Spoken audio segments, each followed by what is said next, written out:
He was well loved in his native Scotland for his support of troops during World War I, including fundraising and performances, one of which found him under enemy fire. For all these efforts, Lauder was knighted by King George V in 1919. His popularity extends to the world of horticulture. Harry Lauder's walking stick, or Corylus contorta, is a twisty branched shrub, a nod to the walking stick Lauder himself used. See a picture of both right now at soundbeat.org. Soundbeat is produced at the Belfer Audio Archive, Syracuse University Library. I'm Brett Barry. KAKU. I just fill awkward silences with my laughter. 88.5 FM. It's time to pound the poi on The Local Show. KAKU FM Kahului, Maui. The voice of Maui.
Guess that'll work.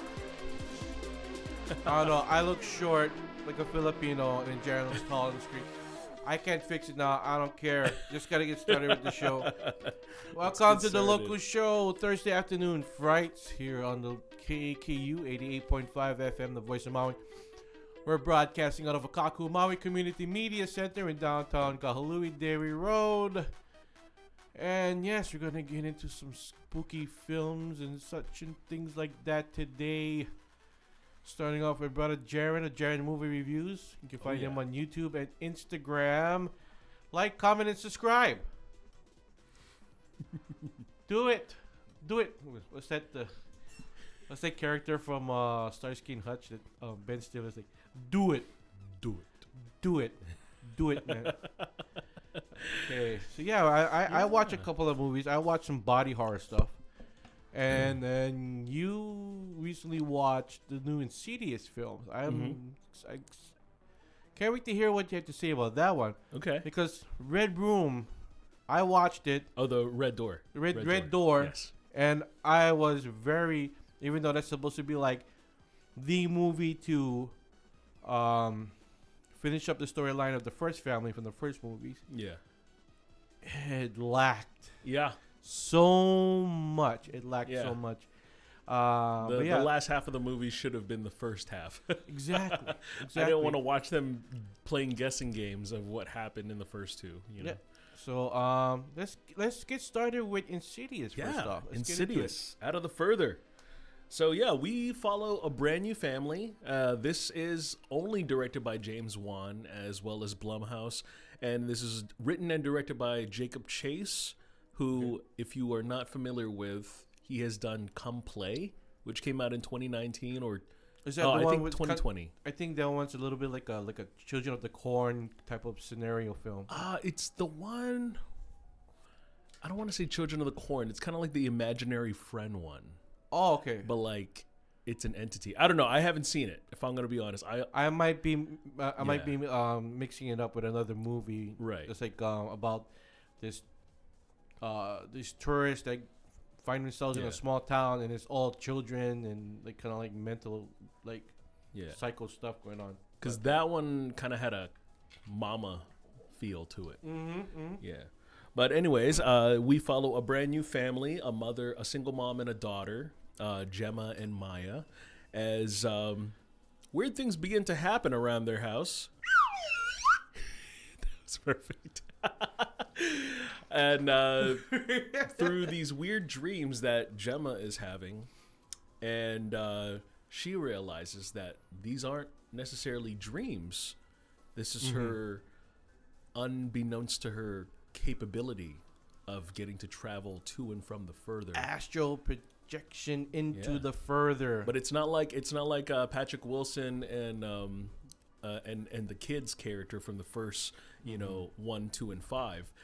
She can just go in and out. It's almost kind of like it's weird to say this, but it's almost like a Nightmare on Elm Street, where you could she could go to sleep, or she could be daydreaming, and all of a sudden, boom, she's in the further. She's in the further. Oh, she's in the further. Wow. It's nutso. And when what she doesn't realize is that when she finds out that she could actually pull things from the further into the real world. Freddy Krueger? What, Nancy? What, Nancy? Yeah. And it really makes her a target for a lot of the ghouls and demons that lurk in the darkness. So, I get kind of a feel like a Carol Ann vibe too, like because in Poltergeist, the ghosts were attracted to her because they feel like she is the way out of whatever realm that they're in. Yeah. Yes. No, it definitely felt like Poltergeist meets A Nightmare on Elm Street. And so I felt like, unlike what we've been experiencing through the last few Insidious sequels, because if I'm going to be honest, I like the third movie, and I felt like the third movie was the last good installment. So now we're at 6. And so I kind of went into this very guarded, I didn't expect to like it. And I really enjoyed this. I really like some of the human aspects, especially setting up the new family, a little bit of their history and kind of like post-trauma. Our main character is trying to have a really good relationship with her daughter and not try not to become her own mother, in which she had a very traumatic experience at the very beginning of the movie. And, once she kind of slips into the further, she realizes she needs help. And, this is kind of where I wish we had some of the more recurring characters come back, like, the Ghostbusters guys, which were Angus Sampson and Lee Winnell.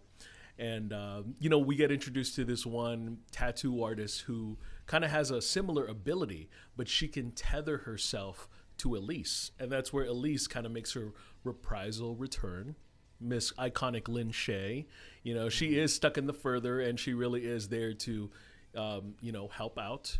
And I do feel like she has a lot more to do in this movie, compared to the last one where she just shows up at the end. I mean, she's even on the poster, which was kind of sad.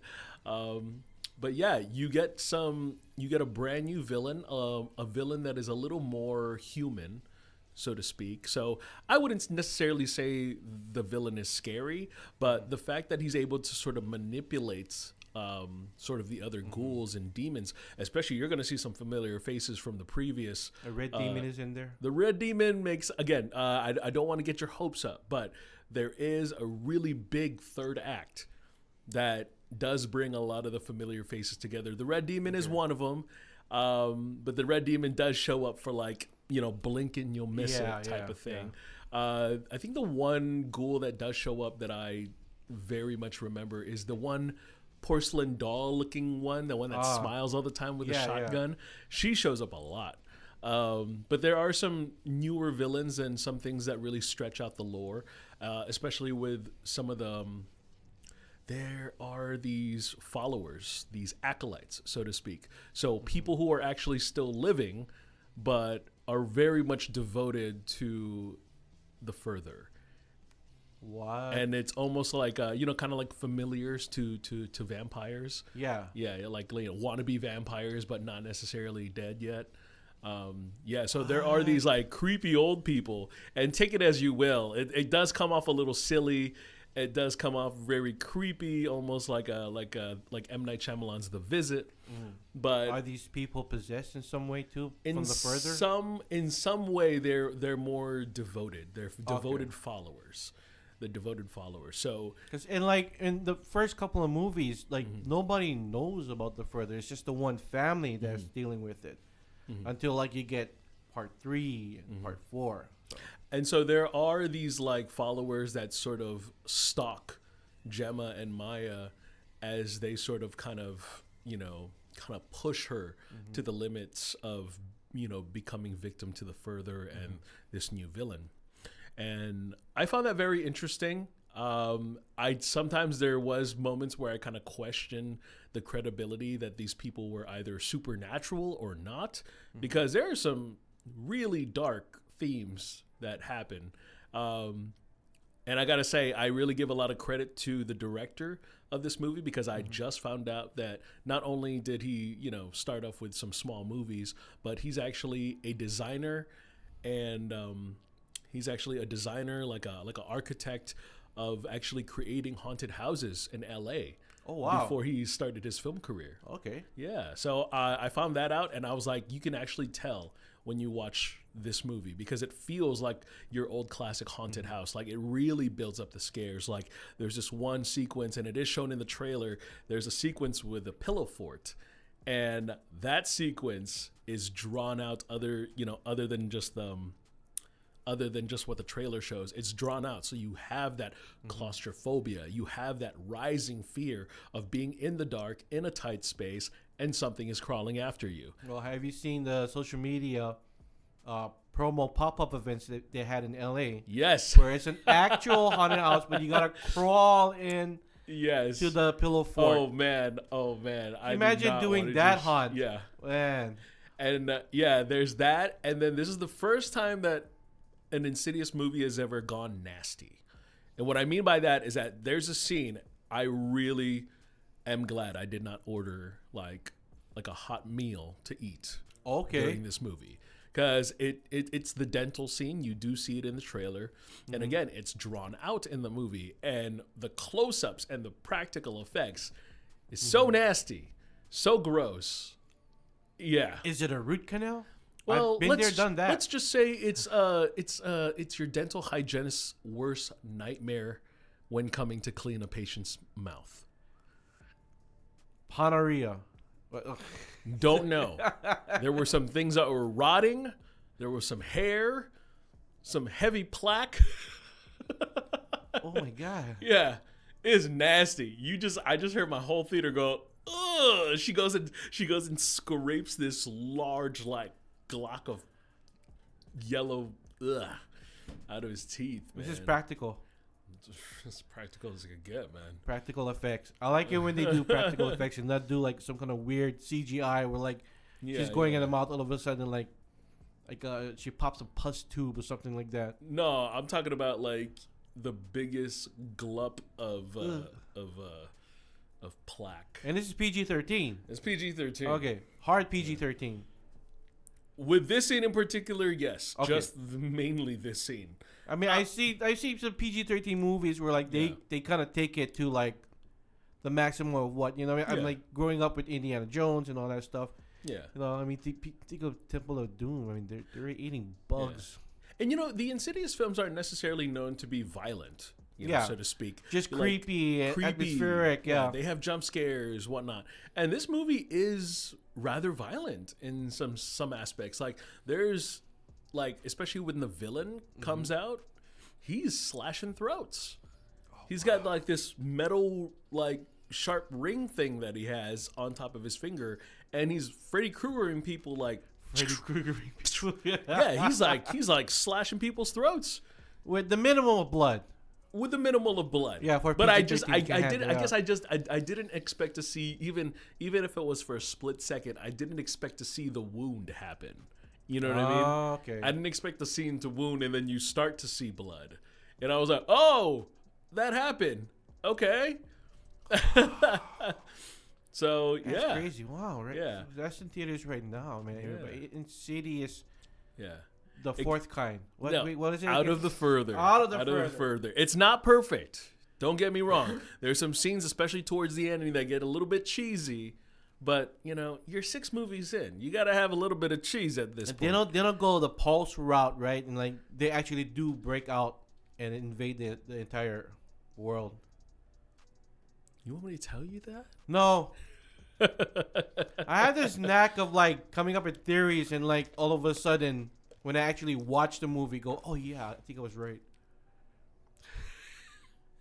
It's like, where's the Ghostbusters? Zoo just broke out and all the ghosts in the world started invading. It's coming out of the further. I mean, let me just give this away, and it's not so much of a spoiler, but if you've seen the trailers, they at least have a shot where the ghouls and demons are literally standing outside in the neighborhood. Oh really? Kind of like looking out. Yeah. Like, But that's all I'm telling you. That's all I'm telling you. Okay, we won't go any further than that.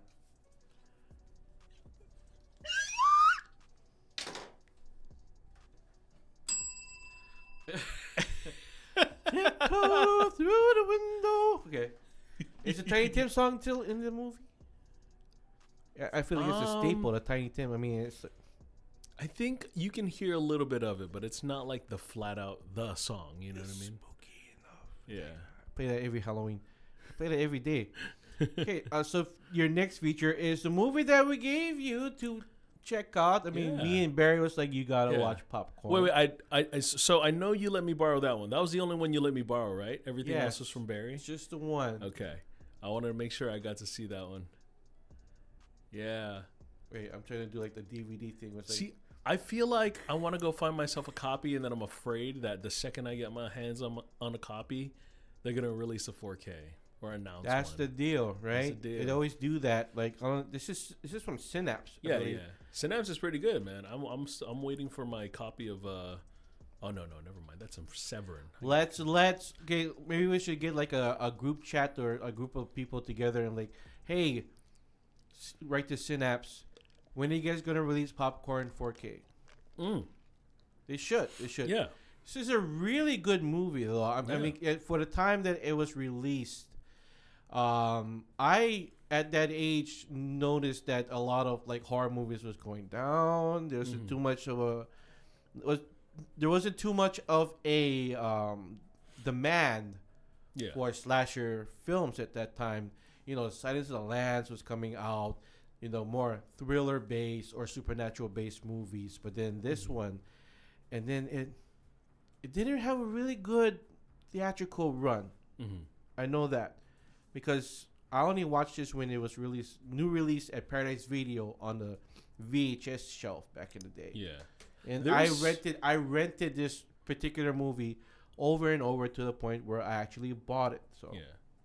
There is something about that film that I really enjoy much more than something like Phantom of the Mall or something like that.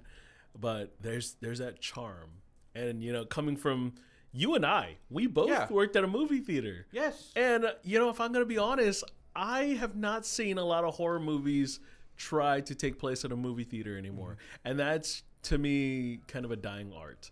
And so I loved how in this one, it also addresses how much going to the theater is such a dying art that, you know, I was fascinated if this movie was just going to be a comedy, because I could just watch a movie where these kids who are in some sort of like film school, they're at the University of California. Like, it's supposed to be University of California. Yeah. But the backdrop, the setting location was in Jamaica. So they made Jamaica look like it's like Miami or something like that, like a Florida, like a small university town in Florida or something like that. So I little quick sidebar before we jump into the actual film. I did watch the behind the scenes documentary this morning, right before, and then I was always wondering. I was like, why is it so random that they start listening to reggae music? And it's only because they did shoot in Jamaica. They shoot in Jamaica. The band was like, I don't know the name of the band, but it's like a. They play the song like three or two times. Saturday night at the movies. It is so happy go charming. Yeah. And then the lights go out in the middle of the marathon. Right. And I was like, let's bring the band up. And they suddenly have the power to. Before they even bring up the circuit breakers, these guys have. They're jamming. They're jamming. Playing acoustic music is like, okay, it's going to fill up the whole. Nah, bruh. They had power happening in those instruments. Yeah. And the circuits were out. The circuits are out. How is he playing the electric guitar? Yeah, that's an intermission. It's crazy, man. But the whole run of the movie, here's what's interesting about this movie, okay? This is the reason why I love this movie so much. Not only that, it's a film study class trying to get fundraising for their class to shoot like short films or whatever they were trying to shoot. They took it upon themselves to bring back something that at the time was already a dead thing. Because back in the 60s, the 50s, and the 60s, people would gather at the cinema because there wasn't TVs in every house back then. Yeah. So Saturday night or Saturday afternoon, the kids would go to the Saturday show. Yeah. And sometimes the Saturday show would be a horror double feature, and they would go all out. I mean, the theaters would have people in costume, Frankenstein, Dracula, the Wolfman, the Mummy, and they go and watch like Abbott and Costello meets the Frankenstein or something like that, right? Yeah. So it was always this thing where, and I wish I was around at that time to experience it, because my dad told me that happened here. Yeah. Oh, okay. At the theaters, not on Oahu, as a matter of fact, where it's like you go to watch like a scary, like a Godzilla movie or something. Yeah. And outside the theater, there'll be like a block of ice, and in the block of ice is the Yeti. Where it's just a guy dressed in like a white gorilla costume standing around a block of ice. It's actually plastic, and it's weird. Yeah, kind of like what the Fuzzbox did with the recent film festival. Yeah. Yeah, so it was this big thing back then where everybody would go to the theaters and have one hell of a time. And it was family friendly too at the same time, because kids would be watching like, Dracula and Frankenstein, or like maybe the most scariest of the films would be like House on Haunted Hill or something like that. Yeah, very William Castle. Yeah. And then William Castle too at the same time. Yeah. Here's the other thing about this movie. They take the gimmicks from William Castle. Yeah. Because William Castle had this movie called The Tingler with Vincent Price. And when people was watching the movie in the seats were rigged. Yeah, just like in the movie. With like these like buzz vibrations. So it would make you get the feeling like, oh, the Tingler, they shut the lights down, and the Tingler is loose in the theater. Yeah. And people feel the bzz, bzz, like that. So even with the mosquito movie that they were showing, they had the little practical giant prop, prop just thing. Shooting right through the auditorium. Yeah. But how do you like the backstory of this movie? Okay, sorry. Real quick, before we get into the story, I want to say I found it funny that they were shooting in Jamaica, because it was funny how they thought they were going on all vacation, and they shot in the middle of Kingston, which is a more industrial area of just Jamaica. It was super ghetto. And then Dee Wallace in the interview, she talks about how the abandoned theater that they were shooting at was pretty much a cesspool, that a lot of homeless people were in there living in it, squatting, pissing, and all that kind of stuff. It was really difficult for them to just be hanging out if they weren't shooting scenes, because the smell was really bad. Really? Yeah. So they didn't clear up the whole theater. I mean, they tried, but whatever was necessary for the film. And that's crazy. And then you had all of these people in costume. You had all extras. So the extras too, right? Because they're in Jamaica and they had all the local extras come through, they just had Jamaican actors, Jamaican extras. So they needed to make it seem like, wow, how do we dress this up and make it not seem like, we're supposed to be in California? And so they had to actually fly in some people from the mainland. People from the mainland to fill in, Wow. white extras. And then, some people, they had to put costumes and masks on to dress up that they weren't in a heavily populated Jamaica. Wow. Yeah. See, I didn't watch the documentary. Yeah. I should have watched. I only watched the movie. It was fun. It was fun. Yeah. But yeah, I might circle back to some of the other fun facts about it. But yeah, I thought the story was interesting. I really if I'm gonna be honest, I didn't look up what the real movie was about. Just the fact that they were going to be in a theater stalked by a killer. And I was wondering where this was going. I was like, oh, they found a film that they weren't supposed to play. Possessor. Yeah. Possessor. So it had a very cultish vibe. And I was laughing because I was like, of course these film students would make fun of this, would not take this seriously. This Madsen film cult movie that was made. Yeah. Yeah. And so to really dig deep into what was kind of going on with the mystery of it, I was kind of thrown for a loop. But, if I'm going to be honest, there's so many good ideas in this movie. So many good ideas between showing the film within a film, between how they were, kind of playing around with, just the set pieces around the theater, and then the mystery of the movie, and a lot of the characters. I wanted this movie to be even longer. I mean, I think if somebody remade this movie today, I want 2 hours I long. want a mini, more based on the origin stuff that went on in the movie. Yeah, I could see like a 6-episode, miniseries, hour apiece, because there's so much to these characters. There's so much to the story, the mystery. I would have loved to see more of that. I like that the killer was able to somehow manage to get people, his victims, so to speak, make masks out of it, and it's so right, creepy, realistic, and just the way he kind of played this Phantom of the Opera when he's running around killing the first 3 people. There was that eeriness to it. And then when Tom Villard, man. Yeah. Tom Villard.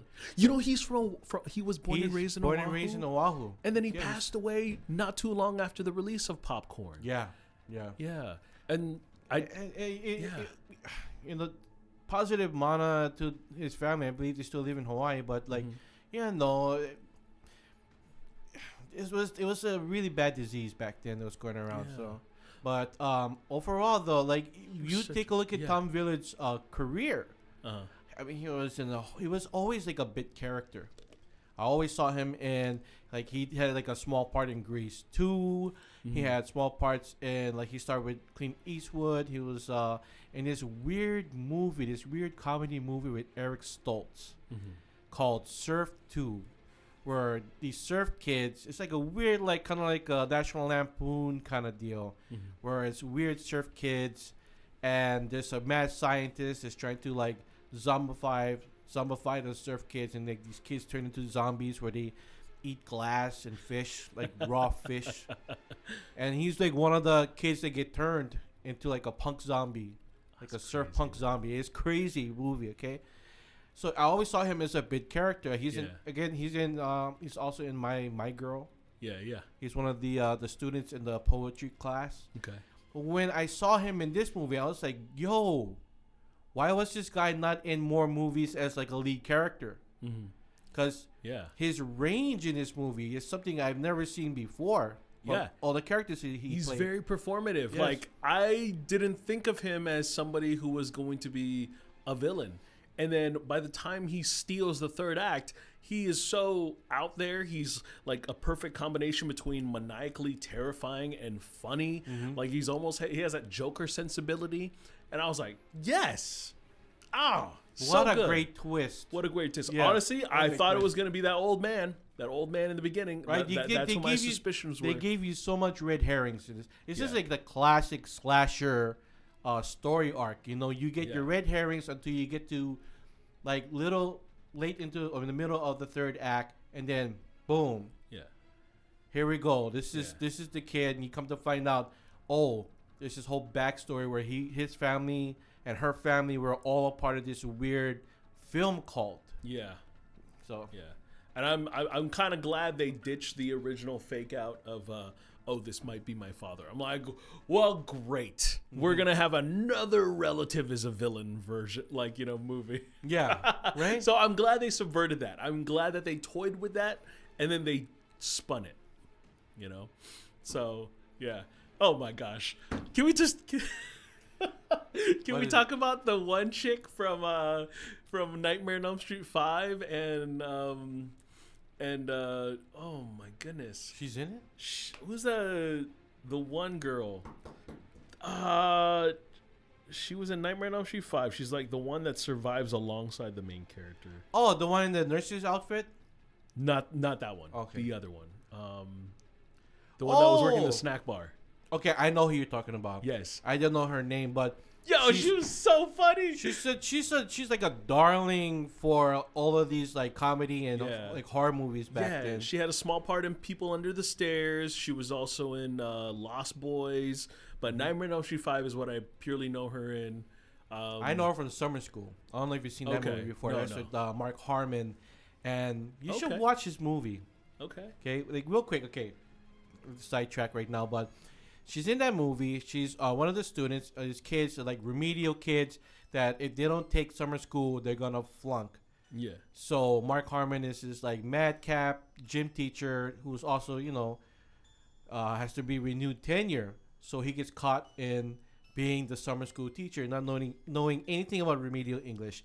There's two characters in the class named Chainsaw and David. Can't imagine who these kids are, right? Two best friends, they like to party, everything, but they are horror freaks. And halfway through the movie, there's this thing that happens where he's like, okay, we need to do a screening of the Texas Chainsaw Massacre in class. Because that's Chainsaw's favorite movie. It's like, well, why is your name Chainsaw? As in Black and Decker? No, as in Texas Chainsaw. As in Texas Massacre. And it's like, oh, it's in the folder. It's like, oh, they know everything about me. Yeah, it's a really cool movie. If you want, put it on your list to watch. Summer School. Summers might be over already, but like, it's a movie you can watch any time of the year. Yeah. But she's in that one. She's really funny in that film. So yeah. I love the nurse girl too, though. I thought it was really funny with that one bit where he's about to come in and he was about to kill her, and then she like confesses her crush. And he's like, "I got my own problems." He gets so emotional. He gets so emotional. I was about to kill you, but you like me? Yeah, right. One of those deals, and he just freaks off. I can't stop thinking about that one kid, the one who dies in the bathroom. Yeah. He's like, I look like a freaking snow cone. And he dies by poison gas. Yeah. And his parents were the producers of this movie. Really? Oh, I didn't know that. Yeah. I gotta watch the documentary. That 1 hour documentary that is in there. I was so interested. There was so many things that I really wanted to know. Yeah. Now you finally watched it? Yeah. You got it? Popcorn? I think it's supposed to be streaming on Tubi, but it's not. I don't know where you can find it. You probably got to rent it from Amazon. That Blu-ray is a pretty good transfer, though. It is. That has a good good upgrade. Yeah. I should have watched the documentary myself. I didn't watch any of that stuff. Yeah. I just watched the movie. I'm like, just to see the 1080p. Yeah. HD good. version. It looks good. It looks really good. So yeah. So now we got like 23 minutes. Let me breeze through of what I subjected myself to over the weekend, and I thought it was a good idea. I'll finish off this TV series that's about body horror, and then I actually watched the body horror movie of 2024, and I can't believe it took me this long to watch this movie. So I'm gonna start off with the film. It's called The Substance. Demi Moore, Margaret Qualley, Dennis Quaid in the most sleaziest role I've ever seen him play in my life. He is so freaking sleazy. This movie is like if Cronenberg and Lynch married, had a kid, and the kid made the movie The Substance. Yeah. Literally. And I like the the acting from both actresses. Margaret Qualley is beautiful. She's amazing. Demi Moore is a powerhouse in this film. I can see why she got accolades for this movie because, you know, throughout her, she made a lot of amazing films. A lot of amazing films. Some were good. Some were kind of, you know, I'm not going to mention striptease, but. So, but this movie, I didn't know what I was really getting myself into. I've seen clips, you know. When it first initially dropped, everybody was like posting like, you know, this little spoilers online. I'm like, I'm not gonna watch anything else. Not knowing the full extent of the storyline, finally sitting down watching this movie. Poor Demi Moore. This woman. All she wanted to do was, you know, not be old anymore. Mm-hmm. But somebody said, "Here, this will make your life better." No, it didn't. It didn't. It didn't work out. It's one of those storylines where it's like, you know, okay, you want something, you want to chase the dream, you're gonna chase it by any means necessary. And once the dream happens, you don't want that dream anymore because the dream becomes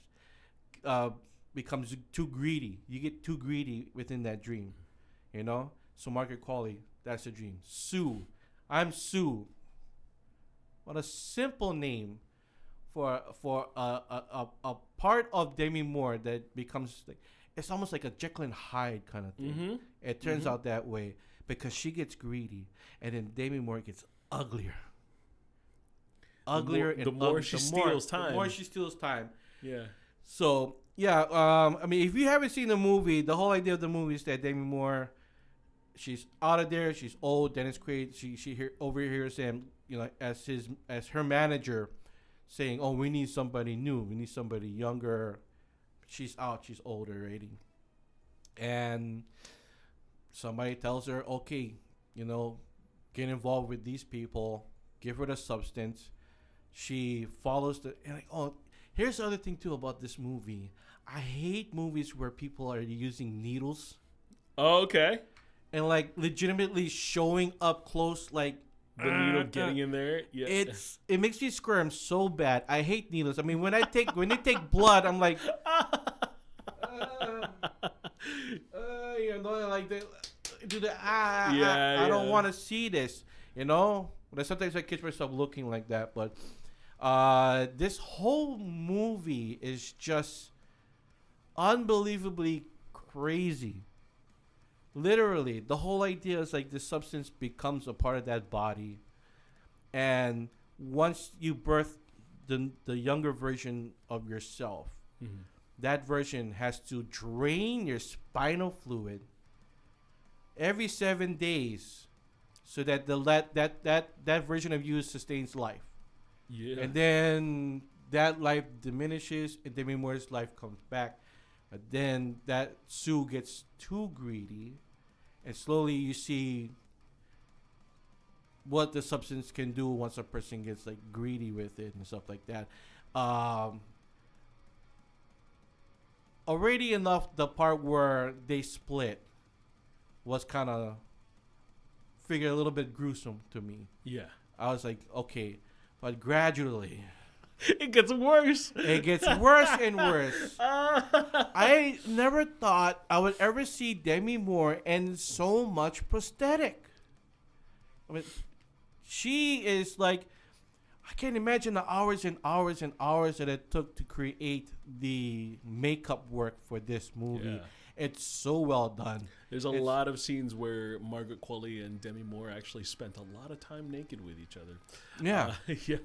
They had to be comfortable, though, because it was not an easy thing to shoot. I'm sure it's a closed set when they shot those scenes. I hope they shot them all in, like, you know, in one sitting, so that the rest of the movie is still, you know, doing their thing.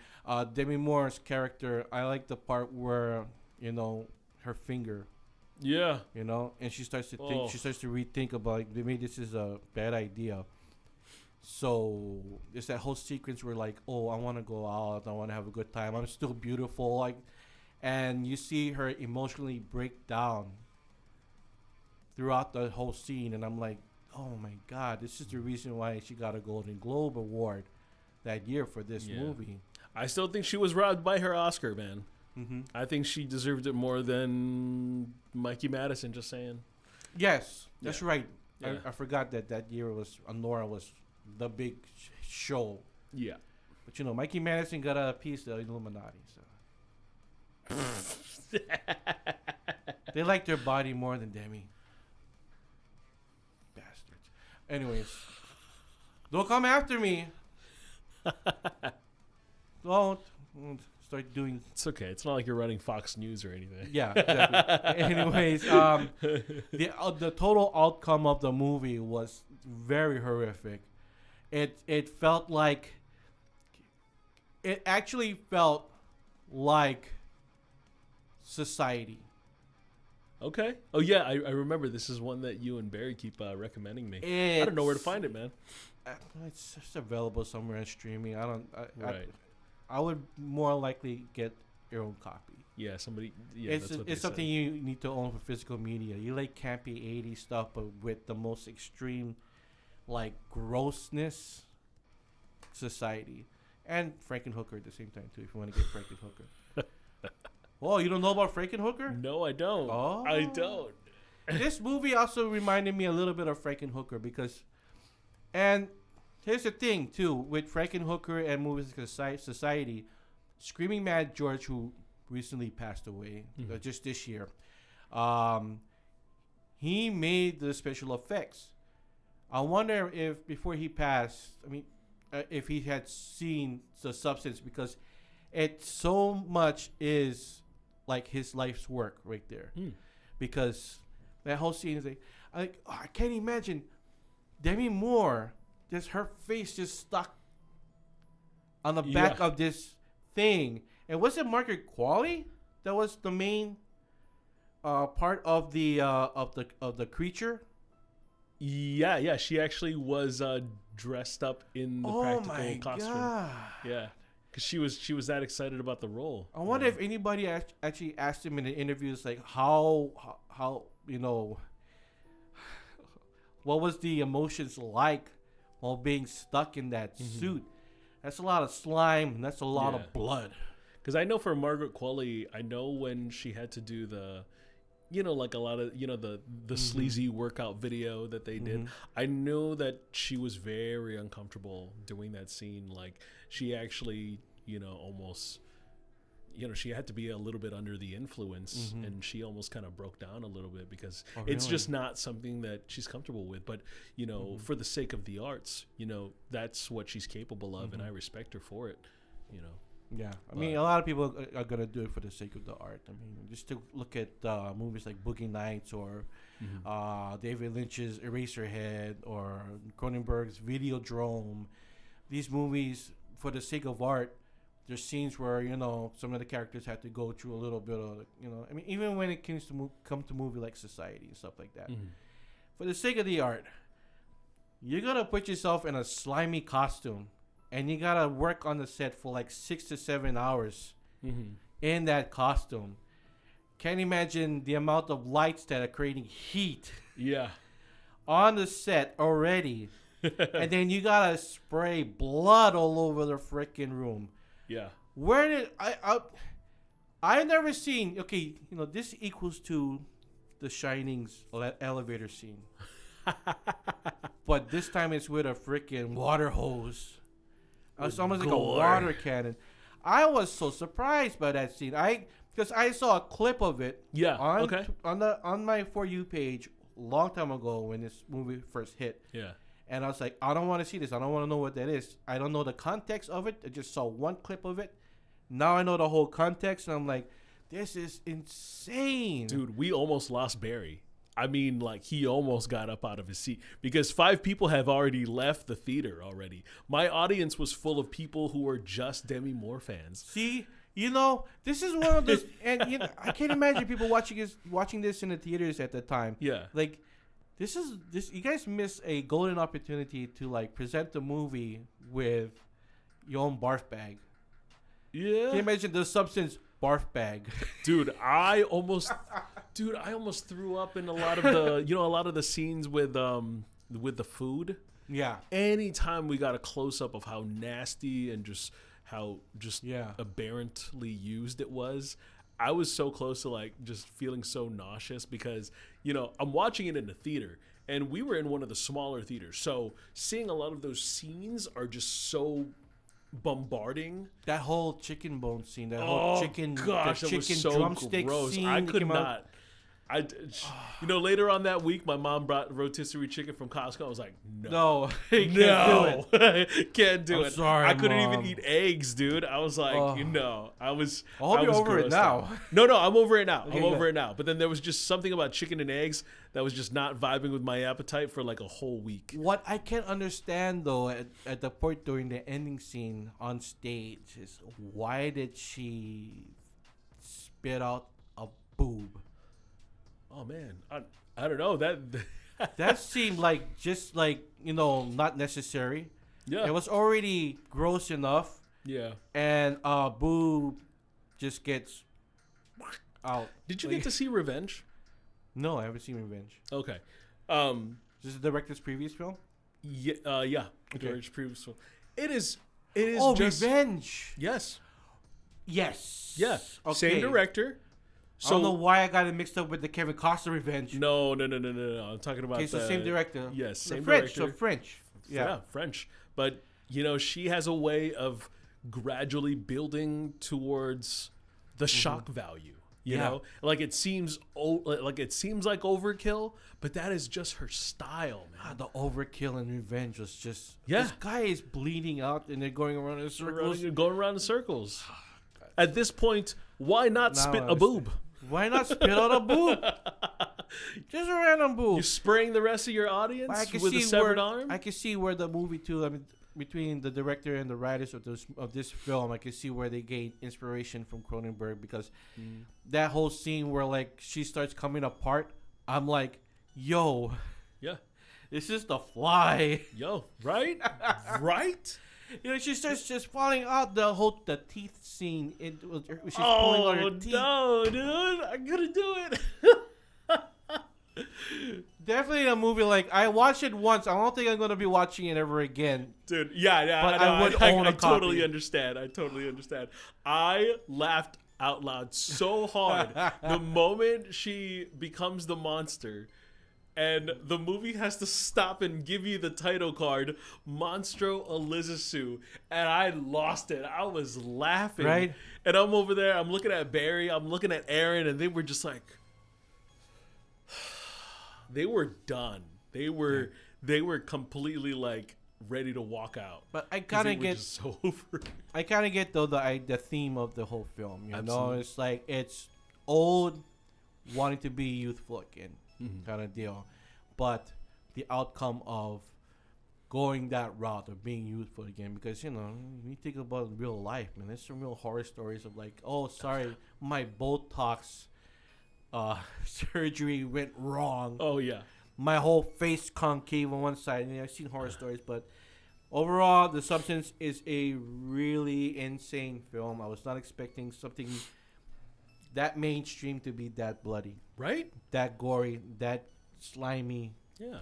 To know that it got an Oscar nomination, that's wild. Wow. That is wild. So applause for that one. I really like that one. That's a 5-star right there. The other body horror thing that I watched just this past weekend, I finished up this series, The Beauty, the new Ryan Murphy series, The Beauty, Yes. that was just released this year, I believe. Yeah. A lot of cool cameos in the film, but the overall idea of The Beauty is that there's a new drug going around. And this drug can be either taken intravenously, Okay. or the people that are already infected with this drug or virus, as I say, posing as a drug, a virus can infect people with it through as an STD. So you mean you could do somebody and you could inherently get it? And you can inherently get. Wow. Yeah. Okay. So the idea of The Beauty is that billionaire mogul Ashton Kutcher's character, originally Vincent D'Onofrio, but they take the beauty allows them to go into a cocoon state. Wait. Sorry. When you say Vincent D'Onofrio, are you telling me that the character is played by Vincent D'Onofrio, But takes then the beauty and and becomes Ashton Kutcher? Yes. That is hilarious.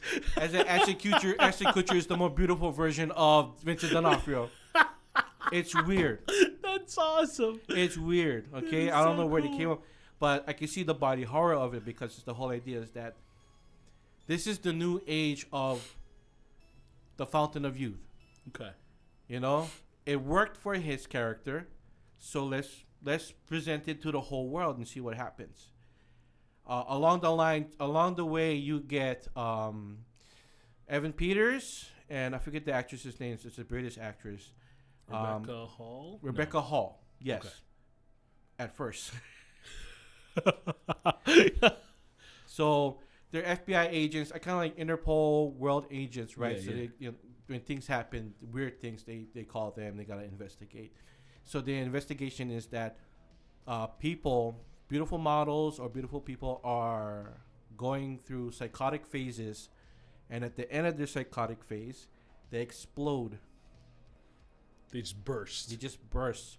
Oh. I mean, the opening scene for the first episode is a model on the runway that goes nuts, is burning from the inside out, basically. Needs to drink a lot of water. Apparently needing water. Snaps a woman's head during the runway shoot, runs out, and just causes chaos along the way until she finally is stopped by police and she explodes. So they gotta investigate. Oh, why are these people exploding?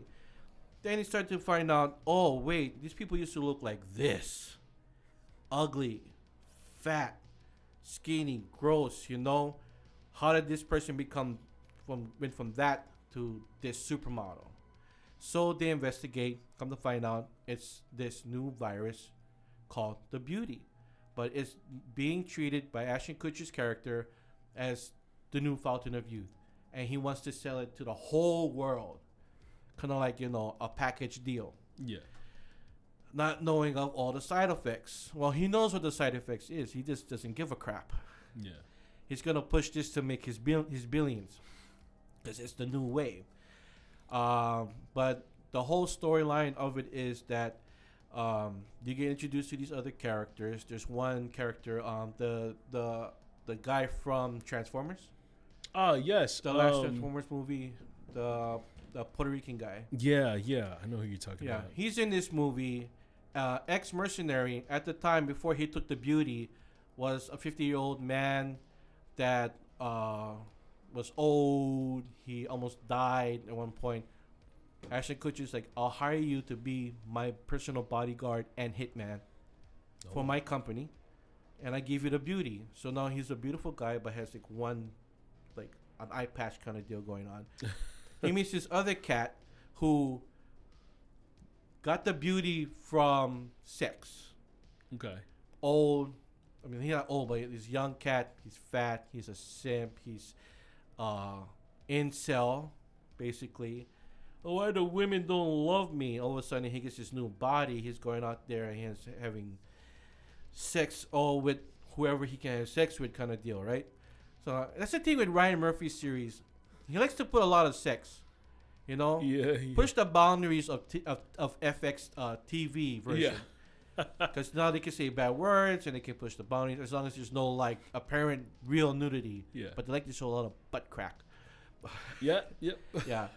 So the whole story of the movie is that is Evan Peters and the police trying to find a way, but they all are getting seduced by Ashton Kutcher, the Beauty, and the story of it, to the point where they the season finale, because it's just they're gonna have a season 2. I'm guessing, because it has a cliffhanger. Because you don't know exactly what happens to Evan Peters' character. I don't even know if it's actually Evan Peters returning for the second season, because he wasn't even himself by the end of the other one. Mm-hmm. But yeah, the whole world is introduced to the Beauty, but the side effects has gone haywire, because when it's introduced sexually, the people are mutating. Oh. Like, it's not working out at all. The mutation and evolution of the mutation of the virus is causing major defects. And there's a one scene towards the end of the movie, I'm like, okay. Like, going back and going, okay, this is like the substance now.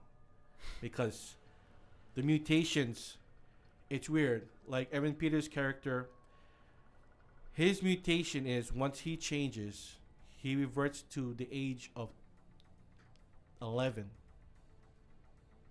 Evan Peters' character? Yeah. And here's the thing. He's in love with the other FBI agent that's played by Rebecca Hall, who in turn turns into, I don't know what the actress's name, but she's British as well. And there's this weird scene at the end where, like, she has to go and help him out of the cocoon. And then she goes and talks to the guy, and it's like, we're sorry about your lover kind of deal. And it's like, he doesn't even have pubic hair yet. And I'm like, what is that line? What did she just say?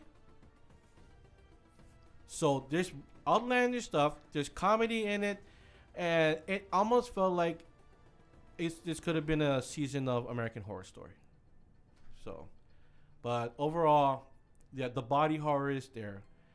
And Ashton Kutcher's character couldn't be more evil than it already is. He was the ultimate evil character. Totally. Like, if things doesn't go his way, the only way to, like, you know, stop it is to kill. Dang. It's like, if I can't fix the problem, I'll fix it this way. And that's why he has his little assassin group that go out and kill people. So, yeah. Very crazy series. The Beauty. I like the cameos. There's some cameos from, like, some popular actors and stuff, like some more like just pop stars and stuff like that show up in the series. So overall, I liked it. It was okay, but after watching The Substance, I was like, The Substance is a little bit more horrific. But I don't know where they're going with the season 2 for The Beauty. But hope it got enough good reactions out of it that there is going to be a season 2, because Ryan Murphy did try to produce Nurse Ratched season 1, which was a really insane season, but it got dropped and didn't pick up for season 2. So hope it doesn't go that route. Anyways, I don't have time for my Throwback Thursday one. I was gonna talk about the movie Skinner, but I'll save it for next time. Sam Raimi, Ted Raimi, Sam Raimi's brother, Ted Raimi, insane in that movie. Anyway, that's it for Thursday Afternoon Frights. Mahalo for tuning in. We're out of here. Aloha. All right.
How's it? I'm Brother Tony from the local show. KAKU is one listener-supported station. That means that all the kind shows you hear, like me, are sponsored by you, the listener, as well as our underwriters. If you would like to help keep the voice of Maui talking loud and clear like that, go to kakufm.org/donate and give today. And don't miss the local show Monday through Thursdays live at 1 p.m.